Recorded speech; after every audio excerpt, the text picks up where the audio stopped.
বন্ধুরা, আজকের ভিডিওতে আপনারা দেখবেন অল্প বাতাসে কিভাবে একটি ঢাউস ঘুড়ি খুব সুন্দর করে ব্যালেন্স করে উঠতে পারে আকাশে। তাহলে চলুন দেরি না করে শুরু করি মূল ভিডিও। বন্ধুরা, আজকে আমরা এই ঢাউস ঘুড়িটি উড়ানোর জন্য মাঠে নিয়ে যাওয়া হচ্ছে। ঘুড়িটা আসলে গ্রামের মাঠে এখন অনেক ক্ষেত আবাদ করা হয়েছে। দেখুন, আমাদের গ্রামের এই মাঠে পটলের গাছ, এটি পটল চাষ করা হয়েছে। দেখুন, মাচা করে দিয়ে সুন্দর করে এই গাছগুলো লাগানো হয়েছে। অনেক পটল ধরে আছে গাছে, দেখুন কত সুন্দর লাগছে। ঘুড়ি ওড়ানোর জন্য আমাদের ফাঁকা মাঠে যাওয়ার প্রয়োজন, এজন্য ক্ষেতের মাছ দিয়ে আমরা ঘুড়ি নিয়ে পার হচ্ছি। পাটের ক্ষেত এবং বিভিন্ন ধরনের ক্ষেত আছে। দেখুন বন্ধুরা, আমরা চলে এসেছি ফাঁকা মাঠে।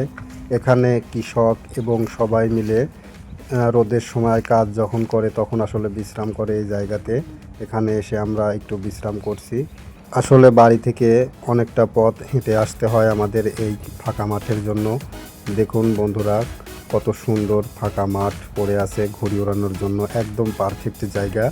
এখানে ধানের চাষ করা হতো, ধান কাটার পরে আর কোনো কিছু আবাদ করা হয়নি।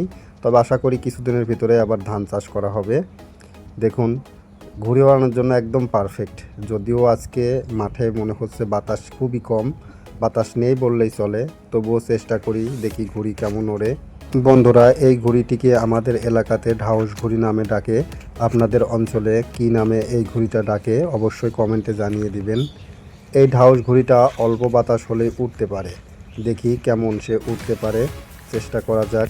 বাতাস একদমই নেই, ওড়াতে ঘুড়ি একটু সমস্যা হয়েছে, এজন্য ঘুড়িটি মাটিতে পড়ে গেল।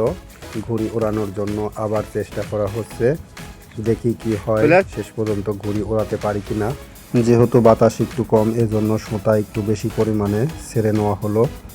দেখুন বন্ধুরা, কত সুন্দরভাবে ব্যালেন্স করে উঠে গেল ঘুড়িটা। ঘুড়িটা অল্প বাতাসেই খুব সুন্দরভাবে ব্যালেন্স করে উঠতে পারে। ঘুড়িটা কেমন উঠছে অবশ্যই কমেন্টে জানিয়ে দিবেন বন্ধুরা। এরকম ভিডিও পেতে চ্যানেলটি সাবস্ক্রাইব করো।